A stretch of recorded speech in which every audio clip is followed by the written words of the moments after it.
Pues bienvenidos nuevamente a una conferencia más de la serie que estamos trabajando en la Logia Blavatsky, eh, haciendo el análisis de artículos que escribió la señora Blavatsky y que diversos hermanos han presentado aquí, como ya todos sabemos, y que hemos aprendido cosas verdaderamente importantes que no están fundamentalmente en la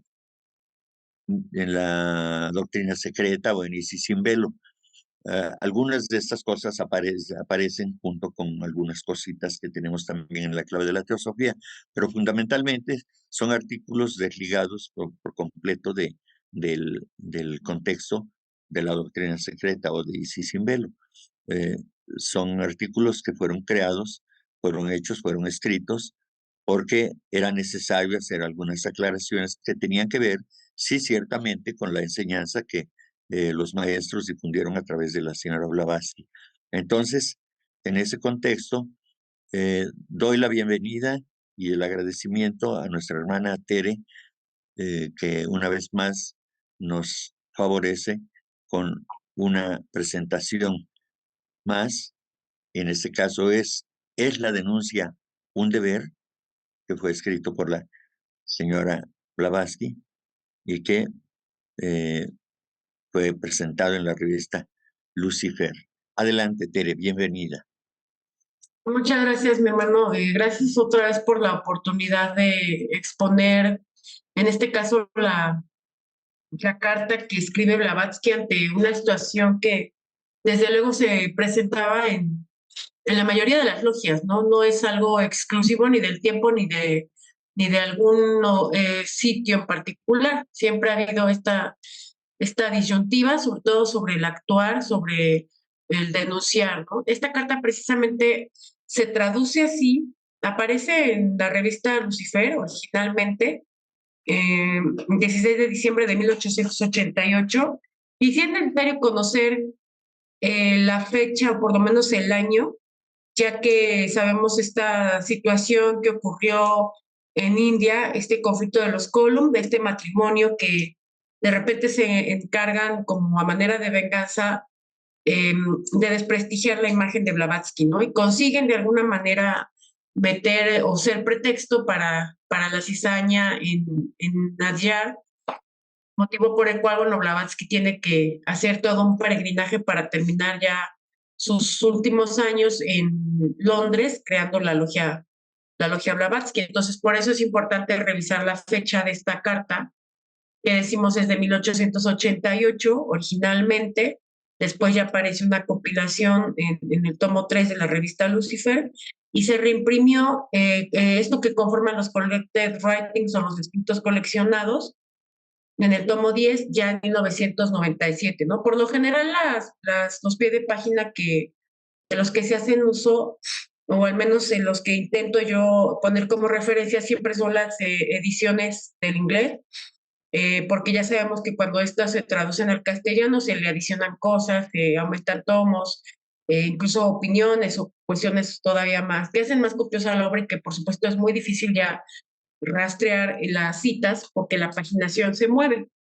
Entonces, con respecto a este artículo, me llamó la atención porque aparece también traducido en la revista 6, me parece que es, la revista 6, Atmavid Yasei, en la revista que aparece el tema ¿qué es la teosofía? ¿No? Hay además un anexo a esta revista al final, en donde aparece este artículo traducido con el título ¿Es nuestro deber censurar a los demás?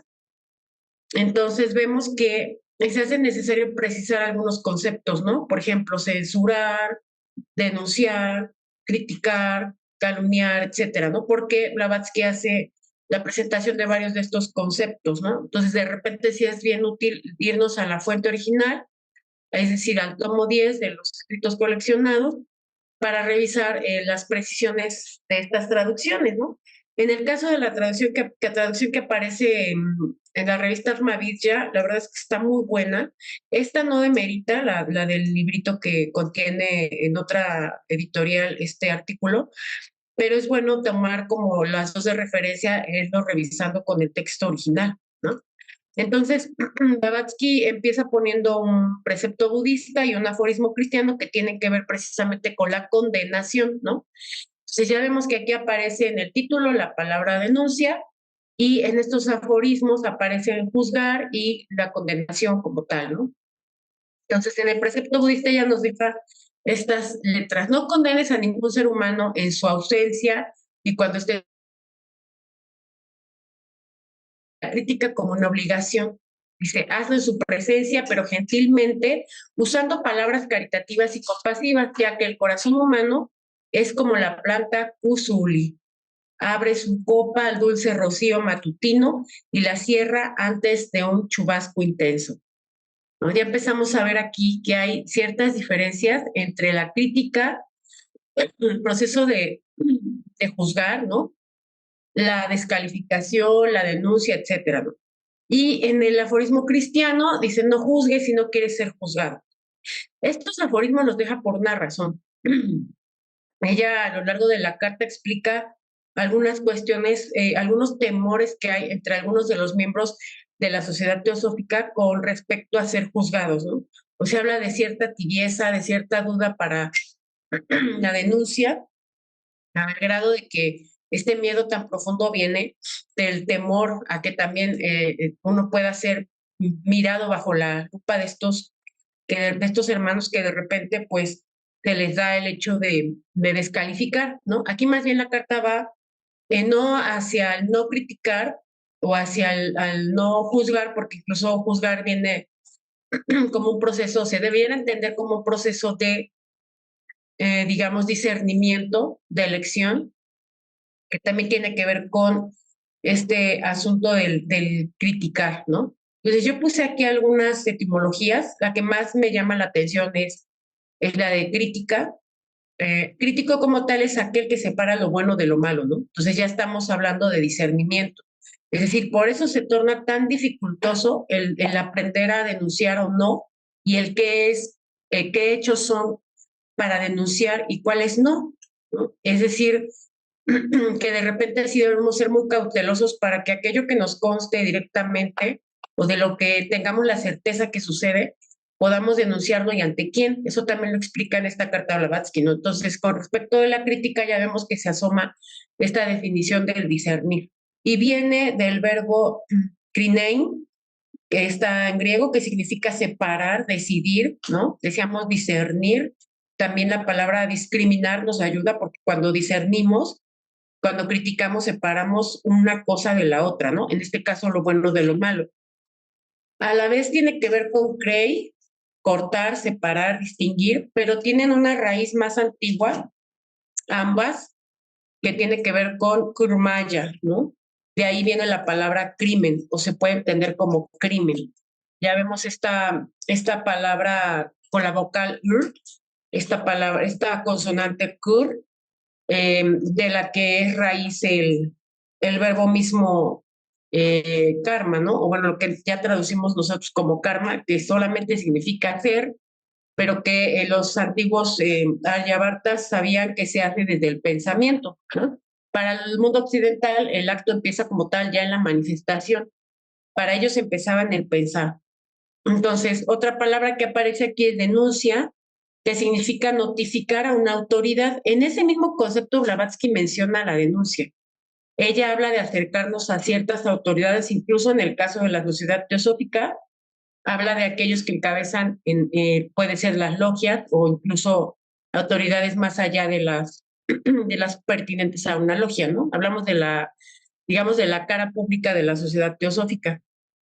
También habla de la calumnia, que viene de un verbo kel, que significa engañar, burlar, y que tiene también este sufijo que significa el que se alimenta. Esto me pareció muy bueno, porque parece que tal cual le da el clavo, ¿no? Con estos hombres que ella define como los que calumnian, como si se alimentaran de engañar a otros, ¿no?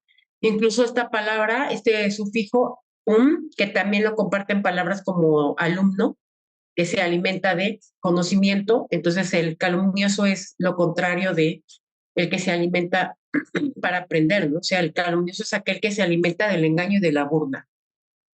Entonces ya empezamos aquí con este asunto del texto propiamente, ¿no? Decíamos que había que hacer unas precisiones.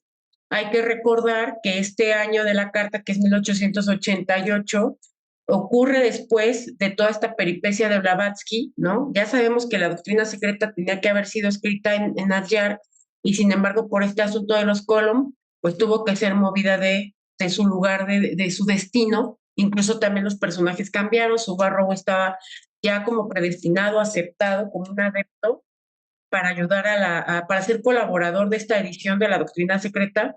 Y sin embargo, bueno, después del conflicto, se tiene que emigrar, ¿no? Todo este plan, y ya Blavatsky viaja el 31 de marzo de 1885 con una nueva misión de, bueno, pues ahora va a tener que, digamos, filtrar a los miembros de la sociedad teosófica, ¿no? Todo este contexto porque es bien importante saber, ¿no? Que Blavatsky en sus últimos años se muestra muy comprometida con estos últimos alumnos que la ayudan, que la rescatan de Bélgica y que la ayudan a fundar una última logia, ya sin todo este asunto, digamos, de burocracia interna en la sociedad teosófica de Adyar, no porque ella haya querido, sino porque así propiciaron estos conflictos y los intereses ya muy marcados entre las castas, ¿no? Entonces, bueno, ya al final hace la logia de Londres, y estos mismos alumnos, algunos de ellos se deciden enlistar para formar parte de un grupo interno para ser instruidos por ella directamente, ¿no? Le solicitan a ella ser instruidos. Entonces, esto propicia es el que ella se vuelva una gran disertadora ya con respecto a los asuntos de la lealtad entre los miembros. ¿Sí? Ella empieza la carta con estas frases, empieza mencionando que es una pena, ¿no? En el artículo que se traduce en la revista Ahmadiyya Yaseid, ella dice: nos da pena escuchar que no pocos de nuestros teósofos más serios se encuentran entre los cuernos de un dilema, ¿sí? Y en este texto que en el librito que me compartiste, dice: a veces pequeñas causas producen grandes resultados. Hay personas capaces de bromear hasta bajo la operación más difícil y quedan impasibles mientras se les amputa una pierna. Sin embargo, estallarían una tempestad, renunciando a su justo lugar en el reino de los cielos, y para conservarlo debieran guardar silencio cuando alguien les pisotea los pies. En el número 13 de la revista Lucifer de 1888 se publicó un artículo titulado El sentido de una promesa, ¿no? O sea, aquí es donde Blavatsky menciona este asunto de la sección interna y de estos especie de aforismos, requisitos bajo los cuales se comprometen aquellos que así se lo han solicitado, y que ella a su vez le solicita al Mahatma la creación de un grupo interno, de una sección interna donde ellos puedan ser instruidos más secretamente, ¿no? Y no por una cuestión de secrecía elitista, sino porque son procesos en los cuales, si ya había habladurías y señalamientos con respecto de algunos hermanos, pues esto los ponía todavía más bajo la lupa, ¿no? Digamos, de la mirada morbosa de aquellos que no se deciden a ser miembros del grupo, pero descalifican a los que sí deciden hacerlo. Ella sigue diciendo: de las 7 cláusulas, aquí me llama la atención porque ella menciona que son 7 cláusulas, ¿no? Y ahorita en la siguiente diapositiva aparece el porqué. De las 7 cláusulas que constituyen la promesa completa, se presentaron solo 6 para poner en práctica este voto. La primera, la cuarta, la quinta y especialmente la sexta cláusula requieren una intensa fuerza de carácter moral, una voluntad férrea añadida a un gran altruismo y una disposición rápida a la renunciación y al autosacrificio. Sin embargo, una pléyade de teósofos han afirmado con entusiasmo esta promesa solemne, a fin de trabajar para el bien de la humanidad, olvidándose del ser personal, sin proferir protesta, excepto un punto. Es extraño decirlo, pero es la tercera regla que casi en toda ocasión hace vacilar al candidato y abandonar la tentativa. Ante tu trépida, ante el sonido de la trompeta, tiemblan. El mejor y el más bondadoso entre los teósofos se alarma, sintiéndose intimidado ante el sonido telúrico de la trompeta de la tercera cláusula, como si temiera para sí mismo el destino de las paredes de Jericó, ¿no? Y entonces aquí cuando ella dice que solamente pudieron mostrarse 6 de las 7 cláusulas para realizar una promesa completa es donde llama la atención, ¿no? Esto apareció, este artículo apareció tal cual así en la revista Lucifer, ella a sabiendas, porque en la carta hace una estadística de cuántos consultan la revista Lucifer y cuántos de ese por pequeño porcentaje realmente pueden ser considerados teósofos activos, ¿no? Es decir, que no rompemos, digamos, de alguna manera esa secrecía, ¿no?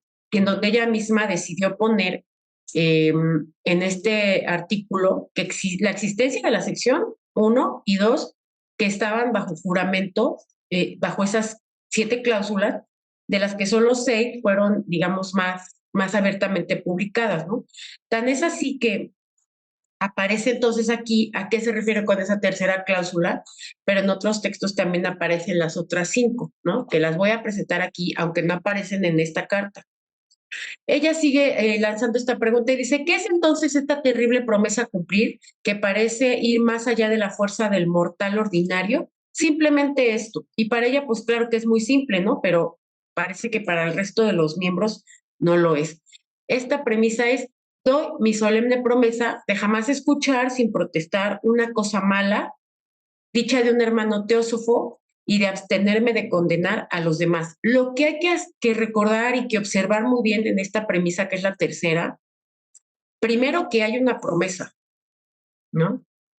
De jamás escuchar sin protestar una cosa mala dicha de un hermano teósofo. Esta es la cuestión a reflexionar.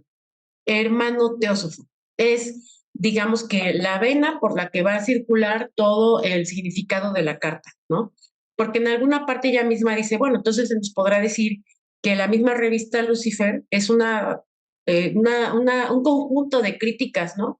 Un conjunto de denuncias acerca del sistema, etcétera, ¿no? Ella empieza a disertar ahí con respecto de ello, pero finalmente lo que se está mencionando en esta promesa, en la tercera, es con respecto a los hermanos teósofos, ¿no? En el contexto de Blavatsky ya veíamos en la otra carta de esta hermana que finalmente decide revelar la carta que Blavatsky le escribe a William Q. George, ¿no? Vemos que para Blavatsky había 3 tipos o 3 grados, ¿no? Digamos, miembros, entre comillas, o de afanosos de la teosofía, ¿no? Los primeros que eran los que se acercaban sin comprometerse a ningún nivel, lo que conoceríamos ahora como los simpatizantes, otro grado más eran los miembros y un grado más eran ya estos miembros de la sección interna, ¿no? Entonces, ¿a cuáles de estos les llamaba Blavatsky teósofos? Aquí también describe lo que es un teósofo, ¿no? Que ya había una charla con respecto del significado de ser teósofo. Y entonces ella en este tercer juramento, digamos, continúa diciendo, y de abstenerme de condenar a los demás, por supuesto que a los demás teósofos, ¿no? Practicar esta regla de oro parece muy simple, escuchar sin protestar una cosa mala acerca de cualquier persona es una acción que se ha despreciado desde los días remotos del paganismo. Escuchar una calumnia pronunciada abiertamente es una maldición, pero no contestarla es peor, dice Ovidio. Pero aquí ya está hablando de la calumnia, ¿no? O sea, no solamente se habla de esta cosa mala de la que se puede decir de un teósofo, sino de, peor aún, ¿no? De una calumnia, es decir, mentiras acerca del desempeño, de la vida privada o de cualquier cosa que haya dicho o hecho un hermano teósofo, que desde luego sea mentira, ¿no? Entonces, hay que expulgar muy bien la carta para que no nos parezca una contradicción. Ella sigue diciendo, en realidad el deber de defender a un compañero que durante su ausencia es picado por una lengua emponzoñada y el abstenerse en general de condenar a los demás es la mera vida y alma de la teosofía práctica, ya que tal acción es la compañera que conduce a una persona en el angosto sendero de la vida superior, esa vida que lleva a la meta que todos anhelamos alcanzar. Compasión, caridad y esperanza son las 3 diosas que presiden sobre esa vida. abstenerse de condenar a nuestros compañeros es la aserción tácita de la presencia en nosotros de las tres hermanas divinas, mientras condenar a alguien basándonos en un rumor deja constancia de su ausencia, ¿no? Está hablando de esta compasión, caridad y esperanza. No escuchen a un chismoso ni a un calumniador, dice Sócrates, ya que como él descubrió los secretos ajenos, con el tiempo descubrirá los tuyos, ¿no? Entonces sí hay que tener ahí mucha agudeza para poder observar. Y curioso que además ella menciona que ocurre esto en las logias, ¿no? O sea, no es como que está hablando de la sociedad en general o fuera de, sino se está hablando de que esta cuestión de atañe a los miembros de la sociedad teosófica. Entonces aquí hay esta diapositiva yo la tomé de un resumen que presenté como introducción de la introducción de comentarios a la doctrina secreta que aparece en la edición de Fundación Blavatsky, porque en otras ediciones no aparece ni el índice ni la introducción. Entonces hice un resumen donde aparece el esbozo de la obra y la producción literaria de Blavatsky, así como que lo traté de sintetizar y agrupar para entender un poquito más el contexto histórico, ¿no? Y en esta introducción aparecen estos 6 preceptos bajo los cuales se comprometían los miembros que entraban al grupo interno, pero cuya intención de Blavatsky era que prácticamente cualquier miembro de la sociedad teosófica que se estaba gestando ya en las logias, como primera logia, la de Londres, cualquiera de estos miembros nuevos, digamos, tenían que comprometerse a estas premisas, ¿no? Es decir, que no tendría por qué existir una diferencia entre los miembros de la sociedad teosófica y los miembros de la sección, ¿no? O del grupo interno. O sea, para ella, un miembro que estudiaba teosofía debía ser un miembro que entendía por sí mismas estas premisas, ¿no? Entonces, la primera es: me comprometo a hacer de la teosofía un factor vivo en mi vida. 2, me comprometo a defender ante el mundo al movimiento teosófico, sus líderes y sus miembros. Aquí hay que reflexionar mucho acerca de lo que es el movimiento teosófico, porque sabemos que el movimiento teosófico tenía muchas lupas bajo las cuales era mirada, porque era altamente criticada, porque se opone a la mayor parte de condicionamientos educativos, religiosos y podríamos decir actualmente hasta médicos, ¿no? Entonces hay que tener mucha agudeza para poder discernir acerca de lo que es el movimiento teosófico, sus líderes y sus miembros, ¿no? 3, este es el juramento, digamos, o la máxima sobre el compromiso que se hace de lo que hemos estado mencionando que tiene que ver con esta carta. Me comprometo a jamás escuchar sin protestar cualquier cosa mala que se diga de un hermano teósofo y me abstendré de condenar a los demás. 4, me comprometo a esforzarme por mantener una lucha constante en contra de mi naturaleza inferior y a ser caritativo y tolerante con las debilidades de los demás. Pues claro, ¿no? O sea, al final de cuentas, el observar las debilidades de la naturaleza propia, pues nos tiene que hacer irremediablemente caritativo, como dice aquí, ¿no? Y con las debilidades de otros, porque pues se sobreentiende que no es algo fácil esta lucha constante, ¿no? Contra uno mismo, contra esa naturaleza inferior, contra las impurezas, ¿no? Pareciera que mientras más se observan, más se activan, ¿no? La 5, me comprometo a hacer todo mi esfuerzo a través del estudio y de otros medios para capacitarme, para ayudar y enseñar a los demás. Ese es un punto que también a veces puede ser pasado por alto, ¿no? Y ella cuando habla de esto regularmente menciona que algunos usan de pretexto el no sé nada, yo sé muy poco, no tengo la capacidad, etcétera, ¿no? 6, me comprometo a dar todo el apoyo que pueda al movimiento en tiempo, dinero y esfuerzo, ¿no? Entonces, si vemos estas 6 premisas, la séptima no aparece aquí, pero estas 6 tienen que ver totalmente con la conducta de Blavatsky, ¿no?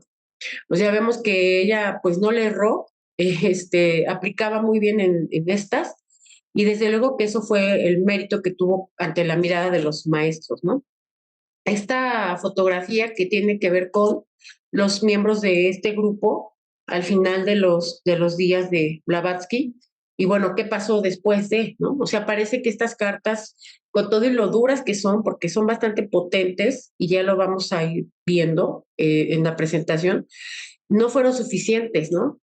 no fueron suficientes para tomarlas como una advertencia de lo que venía, porque desde luego que trabajar con los asuntos de la personalidad, de esta naturaleza inferior y sus impurezas, pues es como querer bañar un gato, ¿no? En una cubeta de agua fría, o sea, nos va a rasguñar, la personalidad no está acostumbrada a fácilmente entrar en razón, por eso es que se necesitan tantas encarnaciones para subyugarla, ¿no? Porque aparte quien la subyuga no es precisamente alguna especie de personalidad más elevada, o sea, según lo que se puede leer en el Bhagavad Gita, el que subyuga a la personalidad es la misma conciencia, ¿no? Es lo que algunos le llaman la mente superior. Entonces, ¿cómo hacer que una personalidad que de repente está acostumbrada a hacer lo que le place, lo que le gusta, lo que le causa placer, tal cual, en todos los sentidos, de repente poderla subyugar, ¿no? Que empiece a escuchar la voz pues, de su verdadero maestro y entonces empiece a servir a la causa, ¿no? Ella les deja esta última frase que ya la había mencionado y que por supuesto que es fuerte, porque ¿qué pasó después de que ella desencarna, no? No rompan el vínculo, no permitan que mi última encarnación sea un fracaso.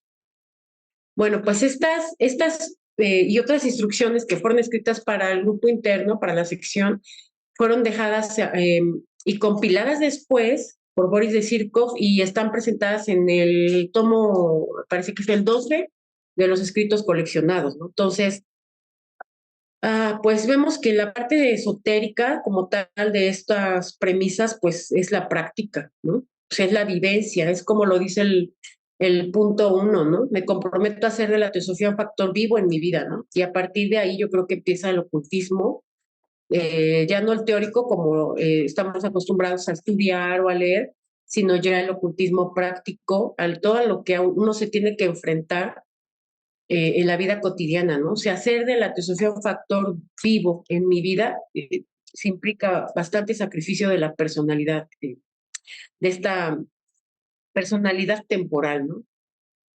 Ok, entonces ya para ir acerca del tema, ya sigue diciendo en la carta de las dificultades, ¿no? Que hay, por ejemplo, para evitar a los chismosos. Dice, tampoco es difícil evitar a los chismosos. Donde no hay demanda, la oferta muy poco cesa, muy pronto cesa, ¿no?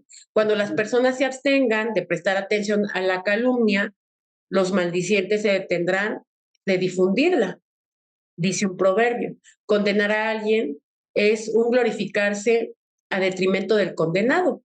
Los fariseos de toda nación se han comportado así constantemente desde la evolución de las religiones intolerantes. ¿Deberíamos hacer como ellos?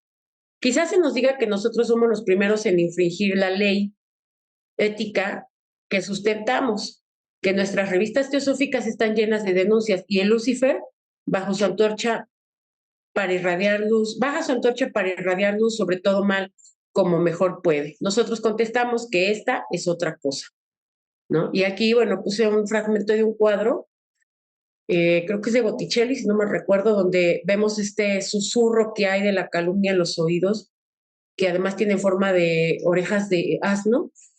Me pareció bien interesante porque todo esto tiene un simbolismo muy importante, ¿no? Ya a lo mejor con tiempo sería bueno presentar alguna charla de esto porque tiene que ver mucho con la calumnia, o sea, la mentira que hay a diferencia de la crítica. A veces escuchamos expresiones como no es bueno criticar a los demás o no es bueno criticar en general, pero ni siquiera sabemos el significado de la palabra criticar, ¿no? Entonces ya vimos que aquí hay dos cuestiones. Una cosa es la calumnia y otra muy diferente es la crítica. Crítica tiene que ver con, decíamos, el discernimiento, ¿no? Con aprender a separar, con aprender a decidir a partir de que hacemos un juicio, ¿no? Entonces también la palabra enjuiciar está pues, mal aplicada, ¿no? Aquí sigue Blavatsky diciendo, denunciamos con indignación, o sea, sí es la pregunta esta de, ¿es nuestro deber censurar a los demás o es la censura o es la denuncia un deber? Ella la contesta prácticamente aquí cuando dice, denunciamos con indignación, o sea, no nada más lo denunciamos, sino además indignándonos de ello, ¿no? Sistemas y organizaciones. los males sociales y religiosos, males sociales, dice aquí, y religiosos, y sobre todo la hipocresía. O sea, rayos, ¿qué me está pidiendo o qué me está diciendo Blavatsky que yo debo estar capacitado para denunciar, ¿no? Pero nos abstenemos de denunciar a los individuos, los cuales son los hijos de su siglo, las víctimas de su medio ambiente y del espíritu de la era, ¿no? O sea, además, esta compasión de la que siempre se habla, ¿no? Está presente aquí porque no es que justifique al hombre, pero es que quién puede ser eh, virtuoso en Kali Yuga, que ni siquiera hemos llegado a la mitad de ella, ¿no? ¿Quién puede ser virtuoso en un mundo construido por otros que de repente condicionan, ¿no? A través de, ya sabemos, este proceso del estímulo-reacción, estímulo-reacción. O sea, ahora nuestros tiempos son más rápidos, entre comillas. O sea, el tiempo sigue siendo lo mismo, pero los estímulos son más rápidos, ¿no? De repente los que veíamos películas de 2, 3 horas en blanco y negro y llegaron otras generaciones que se acostumbraron a ver películas más rápidas, con gráficos más claros, más tramas más azarosas, más vertiginosas, ¿no?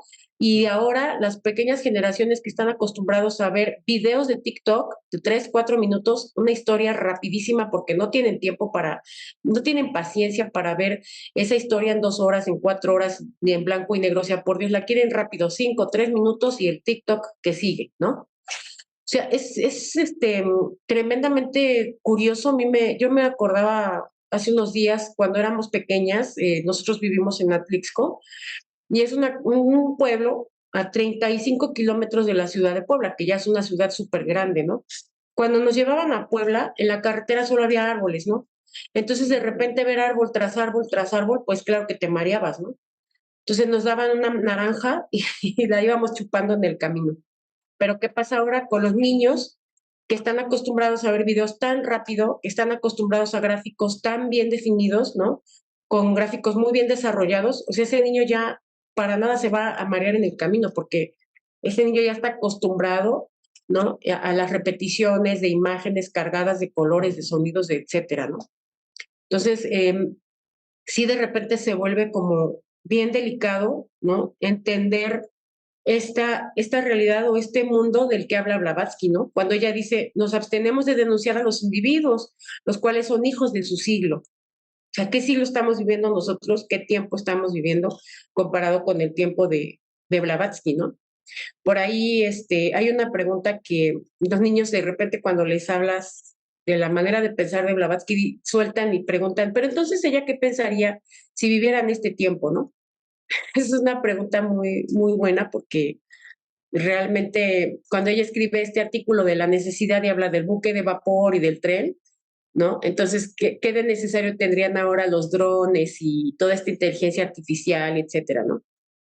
Bueno, pues ella, además de eso, nos llama las víctimas de su medio ambiente y del espíritu de la era, ¿no? Sigue diciendo aquí acerca del condenar, ¿no? De acerca del maldecir también. Y pone el ejemplo, por ejemplo, aquí maldecir en un cuarto porque está oscuro, dice, en lugar de prender quietamente una vela para dispersar las tinieblas. Las acciones malas se duplican si les agregamos la palabra maligna. Tampoco podemos evitar ni remover un mal general actuando mal nosotros mismos, escogiendo un chivo expiatorio por la penitencia de los pecados de una comunidad entera. Por lo tanto, condenamos a estas comunidades y no a sus elementos. Señalamos la degradación de nuestra civilización tan ufanada, ¿no? Aquí otra vez esta cuestión que ella tenía, porque claro que veía un futuro un tanto incierto, ¿no? Sigue diciendo, indicamos los sistemas educativos deleterios que llevan allí y mostramos los efectos fatales de dichos sistemas sobre las masas. Tampoco somos más parciales con nosotros los teósofos, dispuestos a inmolar a nuestra vida en cualquier día para la teosofía, la gran causa de la hermandad universal por la cual vivimos y respiramos, y dispuestos a proteger con nuestro cuerpo a todo teósofo si se necesitara. Y sigue insistiendo sobre el teósofo, ¿no? O sea, un teósofo defendiendo a otro teósofo, porque es claro que si hablara algo mal de un teósofo, lo más seguro es que el que está hablando mal de él está equivocado, ¿sí? Porque se trata ya de un teósofo, es decir, de alguien que ha prestado un juramento, ¿no? O sea, puede que ahora en estos tiempos haya infiltrados a estas filas, ¿no? Pero antiguamente o en los tiempos de Blavatsky ella tenía mucho cuidado sobre a quién aceptaba y a quién no. Y sin embargo, ¿qué sucedió después de que ella faltó? Es una historia muy interesante que habría que analizar, ¿no? ¿Qué pasó después, cuando ella ya no estuvo con estos miembros, ¿no? Aún así, denunciamos de manera abierta y virulenta la distorsión de las líneas originales sobre las cuales se construyó primeramente la sociedad teosófica y la gradual dilución y amenaza del sistema original por parte de los sofismas de muchos de sus responsables más elevados. Soportamos nuestro karma por nuestra falta de humildad durante los primeros días de la sociedad teosófica, ya que nuestro aforismo favorito, ved cómo estos cristianos se aman los unos a los otros, se ha parafraseado a diario y casi en cada hora en mirad cómo nuestros teósofos se aman los unos a los otros. Temblamos al pensar que un día Lucifer deberá denunciar de manera más intensa de la que ha usado para los varios fraudes y abusos de poder en las iglesias y en la sociedad moderna, muchas manchas en nuestro estandarte, por ejemplo, la adoración personal, una actitud no caritativa y el sacrificio del bienestar de otros teósofos para la vanidad propia, a menos que se enmienden o se abandonen gran parte de estas tendencias y hábitos en la sociedad teosófica en general, ¿no? Y entonces esta cuestión de Blavatsky de que finalmente sí se aceptaba que estas revistas pues eran de alguna forma pues cargadas, ¿no? Con artículos que denunciaban tal o cual conducta global, ¿no? Ya quedó como de lado el denunciar abiertamente a ciertas personas, nombres, particularidades. O sea, de eso no se trataba, sino de hacer denuncias, digamos, del propio sistema. Y aquí menciona que podía ser lo mismo el sistema religioso, ¿sí? Que sistemas de la sociedad moderna, ¿no? Eso hay que analizarlo porque entonces, ¿qué pasó con estas revistas en donde se hacían ciertas denuncias, ¿no? ¿Qué pasó con la opinión que tenía la sociedad teosófica cuando Blavatsky vivía, ¿no? Pareciera que al irse ella, pues no quedó nadie más que pudiera levantar la voz o denunciar ciertas cuestiones. Bueno, ella sigue así, disertando en este artículo, en esta carta que fue necesaria, y sigue todavía explicando, ¿no? Acerca de los ideales más elevados, porque pues, dice, es mucho más elevado y noble ser uno de quienes aman a los seres humanos sin distinción de raza, credo, casta o color, que ser un simple patriota o aún menos un partidario. Ser imparcial con todos es una actitud más santa y divina que ayudar a su país en sus ambiciones privadas de expansión, fomentando conflictos o guerras sanguinarias en el nombre de la codicia y el egoísmo. La denuncia severa es un deber hacia la verdad, ¿no? Entonces, otra vez sigue contestando la pregunta, ¿es nuestro deber censurar a los demás? Como personas o de manera particular, no va por ahí, ¿no? Pero sí para Blavatsky la denuncia severa es un deber hacia la verdad. Y recordemos esta frase que coloca en el emblema de la sociedad teosófica, ¿no? Que lo traducen todavía como no hay deber más elevado o religión más elevada que la verdad, y cuando en realidad significaría deber, o sea, que es nuestro deber, ¿sí? O que en ausencia de la verdad no puede haber un logro más elevado. O sea, ¿qué se puede conseguir en términos de la fraternidad en ausencia de la verdad? Sigue diciendo, y es cierto siempre que uno denuncie y luche contra la raíz del mal, sin extender su furia, arrasando los retoños irresponsables de la planta. El jardinero sabio erradica las malas hierbas y no pierde tiempo en cercenar las puntas de su verbajo. Un teósofo es un funcionario público, un juez, un magistrado, un abogado o hasta un predicador, es su deber hacia su país, su conciencia y los que confían en él, denunciar severamente todo caso de traición, falsedad y mal comportamiento, hasta en la vida privada. Pero, notad bien, solo si se le llama a ejercer su autoridad legal y no de otra forma.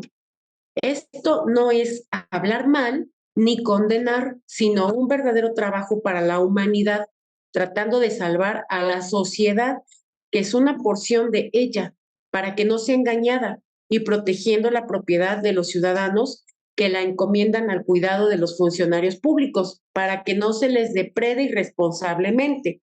Pero aún en este caso, el teósofo debe surgir en el magistrado, mostrando su compasión, repitiendo las palabras del juez severo de Shakespeare: enseño la compasión más que nunca cuando muestro ser justo, ¿no? Entonces ella pone este ejemplo de algunos teósofos que pudieran estar en lo que ahora llamamos el servicio público, ¿no? Que pudieran ser gente que imparte la justicia y etcétera, hacerla de la manera más caritativa posible, ¿no? De manera compasiva, lo cual, pues en nuestros tiempos, la verdad, bueno, y también en los tiempos de ella, pues estas cuestiones de la personalidad inferior, estas impurezas, esto que llamamos lo humano animal, que todavía nos, pues, es decir, las cuestiones territoriales del animal, pero perfeccionadas por la mente inferior, ¿no? O sea, pareciera que es un dolor de cabeza de todos los tiempos, ¿no? Y bueno, sigue hablando Blavatsky acerca de este ejemplo que da del magistrado, ¿no? Y después ella comenta: si un miembro de la sociedad teosófica es culpable de uno de los crímenes enumerados o de otros peores, y si otro miembro posee pruebas tajantes del asunto, puede ser su deber doloroso llevar al individuo en cuestión bajo la atención del concilio de su rama, ¿no? Lo que decíamos hace un momento, que, bueno, cada rama pues tiene cierta estructura que no es más que una administración interna, y bueno, hay una administración ya aparte de la administración propia de la rama, en donde, claro, los casos pueden ser expuestos con mucha delicadeza, ¿no? Para tratar de darle solución, ¿no? En nombre de la fraternidad, digamos, no para causar lo contrario, ¿no? Nuestra sociedad teosófica debe ser protegida, así como sus numerosos miembros. Esta sería simple justicia. Una declaración natural y verídica de los hechos no puede considerarse hablar mal de un hermano o condenarlo. Sin embargo, entre esto y una calumnia intencional se extiende una amplia laguna. La cláusula 3 concierne solo a esos seres quienes, no siendo mínimamente responsables por las acciones de sus prójimos o procedencia social, los juzgan y los condenan en toda oportunidad que tienen. En tal caso se convierte en calumnia y chisme. He aquí cómo entendemos la cláusula en cuestión. Ni creemos que imponiéndola, la cultura teosófica abogue por la cobardía, la debilidad o la anemia del tejido moral, sino lo contrario. Somos de la opinión que el verdadero valor no tiene nada que ver con la denuncia, y hay muy poca osadía en criticar y condenar a los seres humanos a sus espaldas, ya sea por lo indebido hecho a los demás o daños inferidos a nosotros.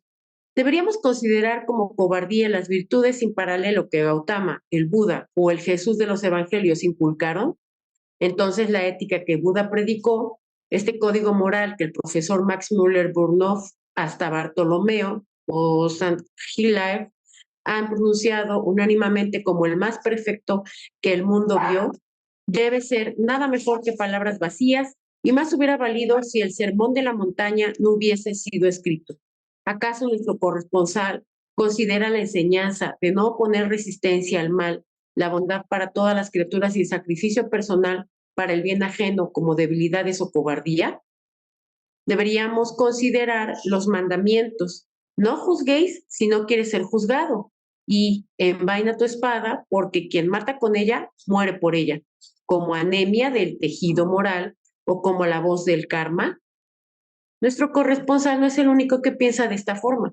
Muchos son los hombres y las mujeres buenos, caritativos, dispuestos a sacrificarse a sí mismos y fehacientes en toda otra vertiente, que aceptan sin vacilar las otras cláusulas de la promesa, pero se sienten incómodos y casi titubean ante este artículo particular. ¿Por qué?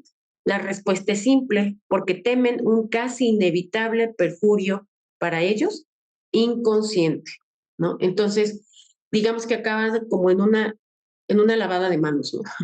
Al final de cuentas. Bueno, acá ella pone a dos escritores de su, bueno, uno es un poquito más antiguo, como ejemplo, ¿no? A Addison y a Sterne, que hablan sobre la calumnia también, ¿no? En el caso de Addison y los caínes mundanos, dice: ¿cuán frecuentemente es la honestidad y la integridad de un ser humano aniquilada por una sonrisa o un encogimiento de hombros? ¿Cuántas acciones buenas y generosas han caído en el olvido por una mirada desconfiada o por ser marcadas con la imputación procedente de intenciones negativas, por un susurro misterioso en el momento oportuno? Mirad, como vagas alusiones empañan la castidad en el mundo, mientras la envidia de quienes están más allá de toda tentación, porque ya nadie los quiere, la niegan cabeceando y creando cruelmente un medio ambiente de sospecha. ¿Cuántas veces la reputación de una criatura inerme sangra por el chisme divulgado y el grupo que se ha prodigado a difundirlo la mira con misericordia y sentimiento de amistad, diciéndole que le duele mucho y espera en Dios que lo dicho no sea verdadero, ¿no? Entonces vemos además este asunto de Blavatsky de ir sobre, siendo clara sobre este asunto de la hipocresía, ¿no? De Addison pasamos al tratamiento de Sterne, del mismo tema. Él parece continuar esta imagen diciendo, la calumnia es tan fructífera en la variedad de métodos para saciarse y para disfrazarse, que si estas armas blancas hieren tanto, ¿qué podríamos decir del escándalo abierto e impudente, sin reserva y sin frenos? Si el primero, como una flecha disparada en la oscuridad, logra hacer, sin embargo, muchos daños secretos, el segundo, como una peste que se desata al mediodía, arrasa con todo lo que encuentra, derribando sin distinción delante y 10,000 al lado derecho. Caen torturados y mutilados en esta parte tierna de ellos mismos. Los han despedazado de manera tan inmisericordia que a veces jamás se recuperan de las heridas o de la angustia del corazón que las heridas han ocasionado, ¿no? Entonces vemos que sigue hablando allí acerca de la calumnia, ¿no? Entonces ya pasamos por las expresiones que tuvieron que ver con la denuncia, ¿no? El deber de denunciar y además el cómo hacerlo. O sea, la verdad es que esta carta es muy clara porque todas estas cuestiones que de repente nos llaman la atención, expresiones opiniones que algunos hermanos pueden soltar por allí, en cuanto a dudas, ¿no? Preguntas de hasta dónde se puede denunciar o con respecto de la crítica, que de repente escuchamos expresiones como de nunca criticar, ¿no? ¿A qué se refiere exactamente, no? ¿Cuál sería la mirada, la opinión de Blavatsky con respecto de ello, no? Sigue diciendo ya, por lo tanto, quienes quieren vivir la vida superior entre los miembros activos de la sociedad teosófica deben vincularse por esta promesa solemne o quedarse como miembros nominales, es decir, solamente de nombres. Estas páginas no se dirigen a estos últimos, ni ellos tendrán interés en esta cuestión, ni tampoco es un consejo para los miembros de la sociedad teosófica en general. La promesa bajo discusión la dan solo esos miembros definidos en nuestros círculos de logia como miembros activos de la sociedad teosófica. Todos los demás no necesitan cargarse con tal promesa.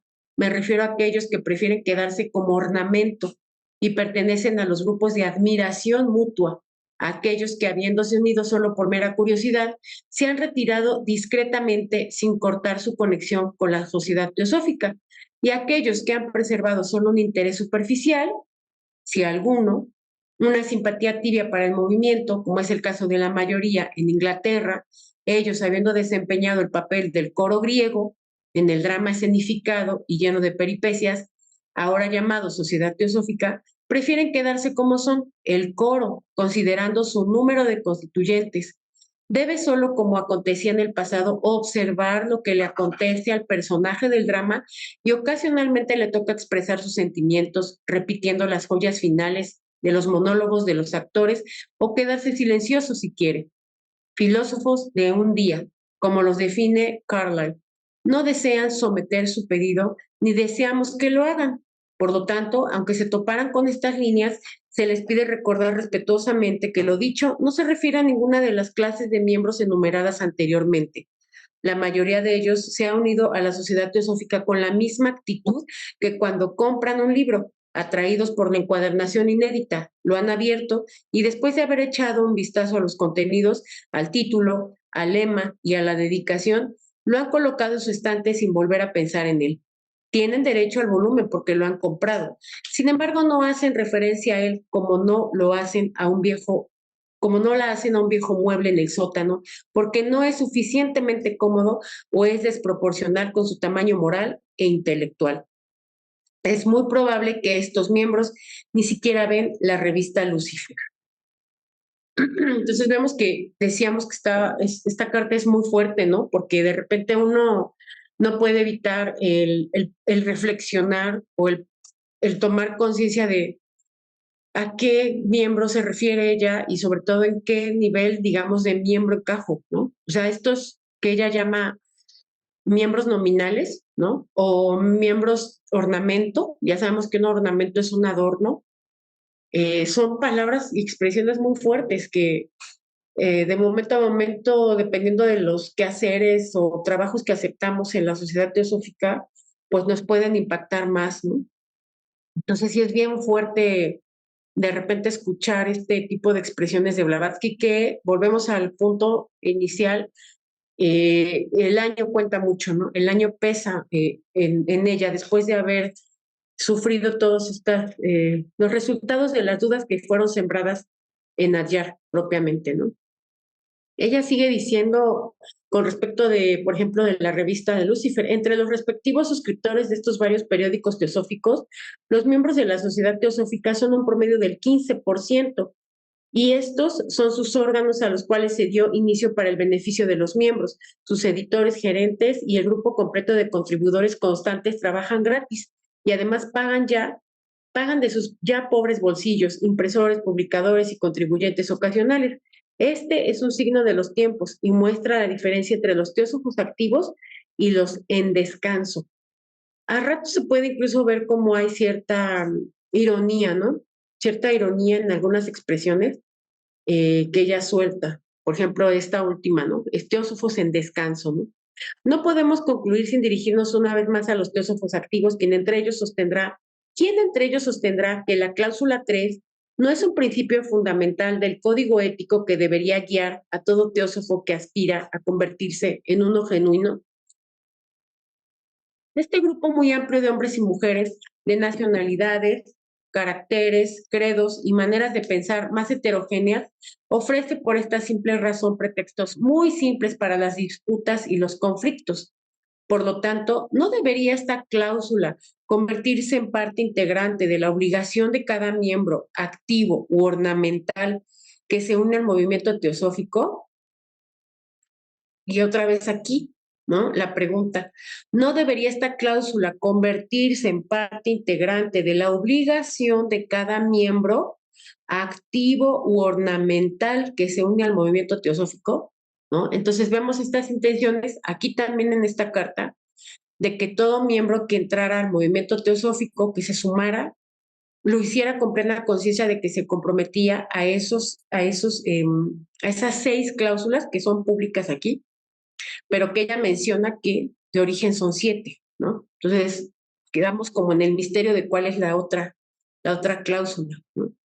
Ella contesta, nosotros pensamos que sí, y lo dejamos a la consideración futura de los representantes del Concilio General, aquí la ironía, ¿no? Que se encontrarán en Adyar del próximo aniversario, en una sociedad que pretende divulgar un sistema ético elevado, la esencia de todos los códigos éticos anteriores, que confiesa abiertamente sus aspiraciones para emular y superar por medio de su ejemplo práctico y manera de vivir a los seguidores de toda religión. Tal promesa es imprescindible para el éxito de la sociedad teosófica. En un grupo donde cerca de la ortiga irritante brota la rosa y donde las espinas puntiagudas son más numerosas que los retoños dulces, una promesa de tal índole es la única salvación. A ninguna ética, como ciencia de deberes mutuos, ya sea sociales, religiosos o filosóficos, de hombre a hombre, se le puede llamar completa o coherente si no impone esta regla. Esto no es todo. Si no queremos que nuestra sociedad se convierta de facto y de derecho en un fraude gigantesco que desfila bajo el estandarte de la hermandad universal, cada vez que alguien viola esta ley de las leyes, deberá ser castigado con la expulsión, ¿no? Entonces, aquí deja ver como esta especie de ironía, ¿no? No sé, no sé si hasta pudiendo rozar lo más inferior del reproche, ¿no? De toda esta situación que ocurría en Adyar mientras ella estaba en Inglaterra, ¿no? Y bueno, pues hablando de la ética, ¿no? De la costumbre, ¿sí? Esta cuestión que todavía ella sigue como repensando después de los párrafos anteriores, ¿no? Acerca de imponer, ¿no? De coherente o no, compleja, completa o coherente si no impone esta regla. Dice, esto no es todo. Si no queremos que nuestra sociedad se convierta de facto y de derecho en un fraude gigantesco que desfila bajo el estandarte de la hermandad universal, cada vez que alguien viola esta ley de las leyes debería ser castigado con la expulsión. Este párrafo pequeño que se coló nuevamente aquí, ¿no? Ningún hombre honrado y aún menos un teósofo puede pasar por alto estas líneas de Horacio. Aquel que concita contra sus amigos ausentes u oye que los denigran sin defenderles es un chismoso y lleva a sus amistades en la desestima. Este hombre es un bribón, cuídate de él. Decíamos que ella hace mucho hincapié acerca de la hipocresía, ¿no? Y bueno, esto ella lo ve no solamente como el ser incongruente con los hermanos, sino también consigo mismo, ¿no? O sea, ¿qué concepto tenía Blavatsky de la hipocresía acerca de la mentira o de la poca fidelidad con otros hermanos teósofos o con uno mismo, ¿no? Eso se puede asomar aquí en esta última eh, cinta de texto, en donde ella menciona de los dos pecados imperdonables, el primero es la hipocresía. Son mejores 100 errores fruto de una sinceridad e imprudencia desatinada y sin discernimiento que la santidad de un tartufo como sepulcro blanqueado, cuyo interior es putrefacto. Esto no es imperdonable, pero muy peligroso. La duda y una constante vacilación conducen al fracaso.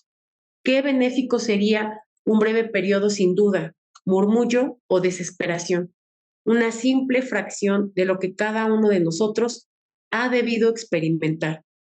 Sin embargo, cada uno es el artífice de su propio destino. Bueno, esta es la última diapositiva. Yo lo voy a dejar aquí porque, bueno, el tiempo ya nos come para ver si hay alguien que tenga algún comentario, una opinión, etcétera. Gracias, mi hermano. Muchas gracias, Tere. Este es un texto muy revelador acerca de eh, pues una enseñanza que es fundamental para todos aquellos que ingresamos a la sociedad teosófica y que tenemos dudas, que tenemos ciertos temores o que a veces no consideramos estos conceptos y pues criticamos sin ton ni son también, ¿no? Entonces este artículo pues, nos ayuda para orientarnos respecto de cuál debe ser nuestra actitud frente a los demás, frente a la sociedad y frente a las circunstancias que aquí se exponen, ¿verdad? Respecto de las acciones que podemos realizar, en qué momento, como para defender una causa que esté siendo expuesta o que esté siendo manifestada por algún miembro de la sociedad y que merezca todo el respeto y que sin embargo siempre habrá quienes pretendan denigrar el trabajo cuando aquellos que critican o aquellos que se lanzan en contra de alguien, pues lo único que hacen es, digamos, tratar de perjudicar la imagen de quien se está esforzando por hacer algo. Eh, este mensaje de Blavatsky debe tener en nosotros pues un alcance eh, muy profundo en la medida de nuestras posibilidades, cada uno según lo podamos aceptar, y que nos ayude efectivamente a tratar de aplicar estas consideraciones con respeto. Desde luego, si no nos llaman a defender una causa o si defendemos una causa sin haber comprobado qué hay detrás de ciertas actitudes o declaraciones, es mejor abstenerse porque podemos ser injustos. Entonces, antes de dar un paso para opinar, es necesario enterarse debidamente. De lo contrario, podemos caer en un error grave también. La audacia no siempre va acompañada de sabiduría. Entonces, tratemos de ubicar y ubicarnos en el contexto en el que estamos para poder opinar o para poder tomar una decisión respecto de si criticamos, si denunciamos, si hacemos algo para defender una causa que está siendo enarbolada por algún miembro o no de esta sociedad. Así que reitero mi gratitud, Tere, como siempre, un gran trabajo y espero que sea útil para todos. Adelante, abrimos la sección de preguntas, respuestas, opiniones y todo lo que puedan aportar, por favor. ¿Cómo puede dejar de ser un ornamento dentro de la sociedad? ¿Qué nos dice Tere? Sí, estaba leyendo, hay varias, antes de dice, Ajá, por ejemplo, bueno, el tema estaría excelente una mesa de trabajo con este tema para entender la doctrina. Por otro lado, derivado de lo que se leyó, ¿cómo saber que uno denuncia y lucha contra la raíz del mal? Ay, la verdad es que sí está muy, muy bueno porque se entiende a la raíz del mal, porque son palabras precisas, ¿no? O sea, esta frase de la raíz del mal, se entiende que la raíz del mal es la ignorancia. Entonces, ¿cómo luchar contra la ignorancia, no? O sea, sí, es una pregunta muy, muy fuerte porque muchos nos seguimos preguntando cómo empezar, ¿no? Es decir, a partir de qué momento en nuestra vida empezamos a dar este giro, ¿no? Es decir, nos empiezan a dejar de interesar las cosas como superficiales para empezar a ver más profundamente, pero este proceso de mirar hacia la verdad es un proceso doloroso en realidad, ¿no? Porque para empezar hay que, con lo que dice Blavatsky es una pista genial. Ella menciona que el que quiere tener éxito en este sendero, lo menciona así, debe por inicio experimentar una profunda decepción de sí mismo. Entonces, yo no puedo experimentar una profunda decepción de mí, digamos, de mi personalidad, si pienso que todo lo sé, ¿no? Es como un juego agarrado, o sea, no puede haber como que el uno sin el otro. Debo experimentar esa profunda decepción al darme cuenta que no sé nada, ¿no? Esta famosa frase de Sócrates, solo sé que no sé nada. Y al expresar esa frase, él, que sabía demasiado, decir eso, pues rayos, ¿yo qué puedo saber, no? Entonces debo experimentar una decepción de mí misma, o sea, de mi personalidad que piensa que todo lo sabe, porque en una mente que cree, en una mente inferior que piensa que todo lo sabe, no puede caber nada más. Por eso se dice en la escala de oro, mente abierta, que es el segundo peldaño, ¿no?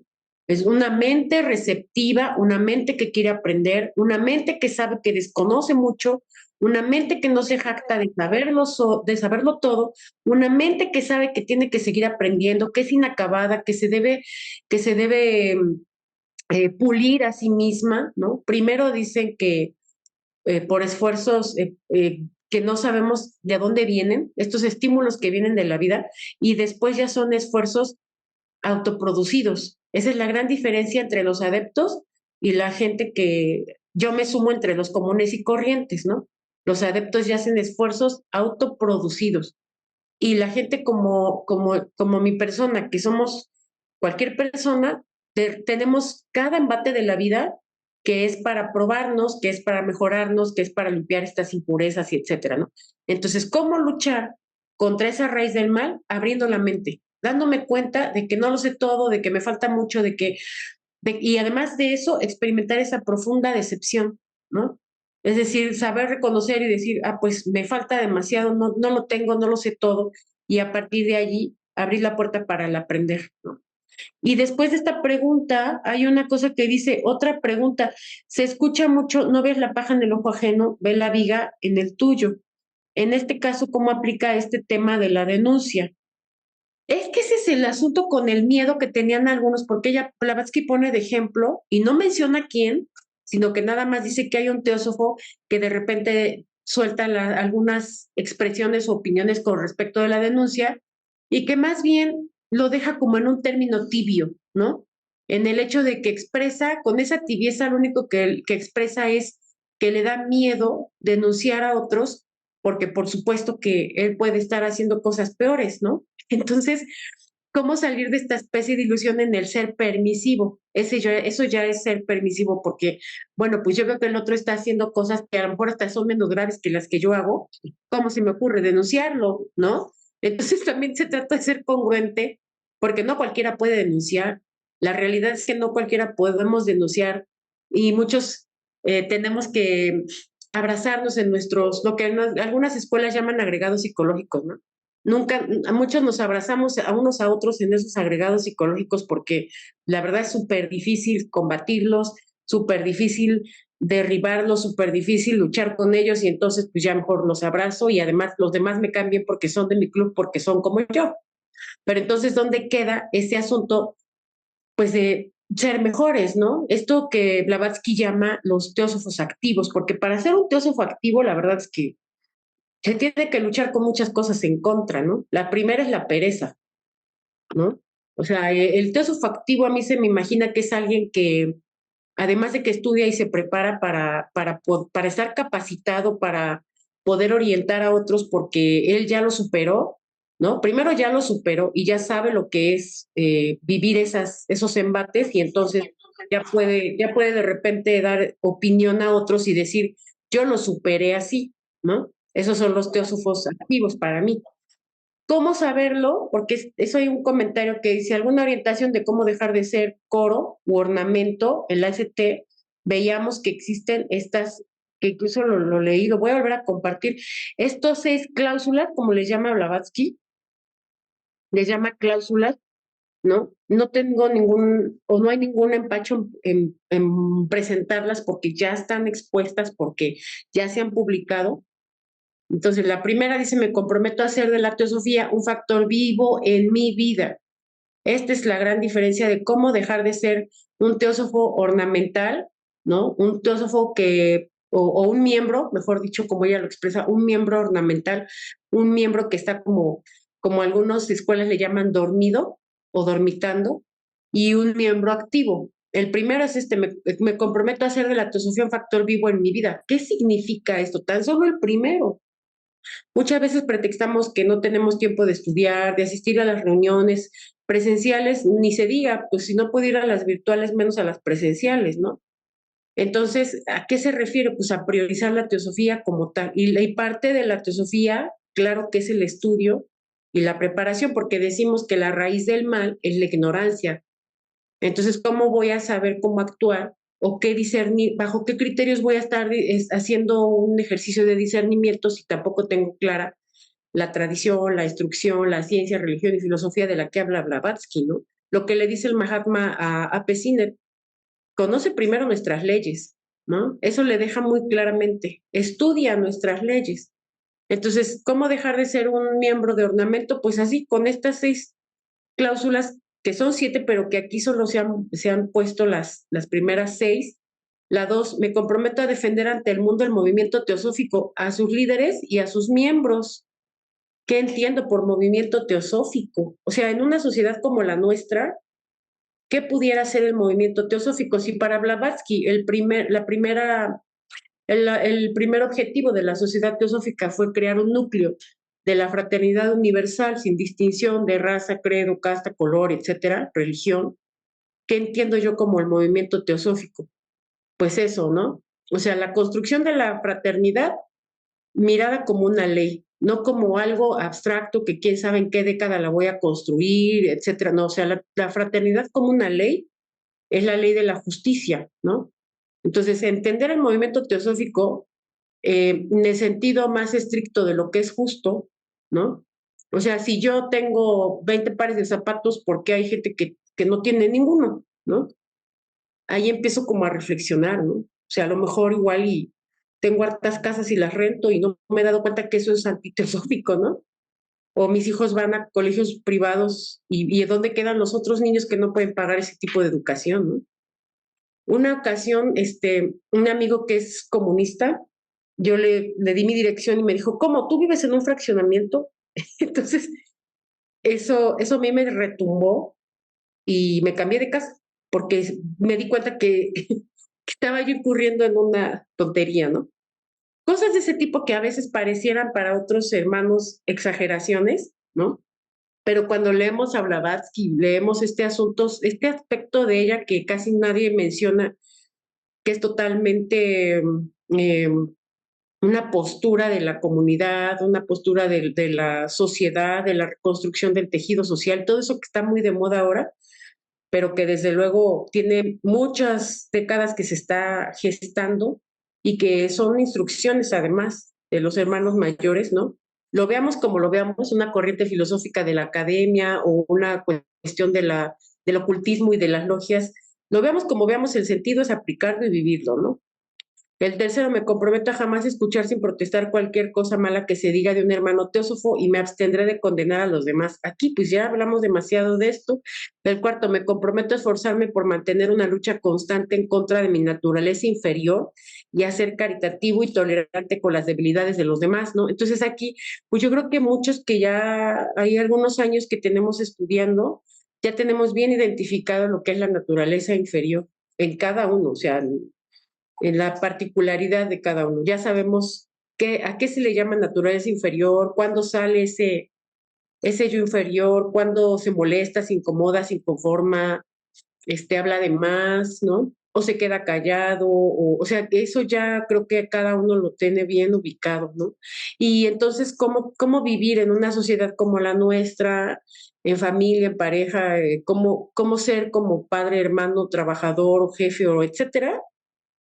Híjola, o sea, no es un trabajo simple. Por eso es que ella menciona ese 15%. En otros textos también da porcentajes y ya habla de que dos de las terceras partes de la sociedad prácticamente estaba condenada a la destrucción, ¿no? Entonces ella dice, y de una tercera parte todavía se puede reducir más, ¿no? Entonces ese tipo de expresiones, la verdad es que se me hacen como visiones apocalípticas de Blavatsky, ¿no? Hay otra más cuando dice, me comprometo a hacer, ¿no? A hacer, aquí tengo un error, todo mi esfuerzo a través del estudio y de otros medios para capacitarme, para ayudar y enseñar a los demás. Entonces, aquí también podemos observar, ¿no? La autoobservación es algo urgente porque, bueno, ¿cómo puedo darme cuenta si estoy haciendo mi máximo esfuerzo para estudiar? ¿Cómo puedo darme cuenta de eso? ¿No? Pues fácil, hay teléfonos que hasta nos dicen, esta semana tu tiempo en pantalla aumentó 20%, ¿no? Y en ese momento yo puedo decir, aumentó 20%, pero me la pasé leyendo los escritos coleccionados de Blavatsky, ¿no? Pero si yo sé que no hice eso, o sea, si yo me la pasé, no sé, en otras cosas entreteniéndome, pues entonces sí está delicado, pero ya en estos tiempos hay muchas herramientas para saber si me autoengaño, ¿no? Y la última, me comprometo a dar todo el apoyo que pueda al movimiento en tiempo, dinero y esfuerzo. Tiempo, dinero y esfuerzo, ¿no? Pero Blavatsky, en otras cartas que ya hemos leído, menciona que no a cualquiera se le pide que haga esto, ¿no? Porque cuando habla de estas tres esferas de los, digamos, de los que se acercan a la teosofía, ella aclara en esa carta que solo a la tercera esfera, digamos, o a los que ya se encuentran en esa tercera zona, es a los que se les puede de momento pedir, ¿no? Que den todo el apoyo posible al movimiento en tiempo, dinero y esfuerzo. Sí está muy fuerte esa cuestión de las preguntas, pero bueno, pues cada uno ya, yo sé que en la medida de nuestras posibilidades, pues intentamos hacer lo mejor que podemos, ¿no? Pues aquí damos por concluida esta conferencia magnífica, agradeciéndote nuevamente, querida Tere, por esta magnífica exposición, que siempre con tu capacidad de análisis nos haces más claras las cosas. Y gracias a todos por estar.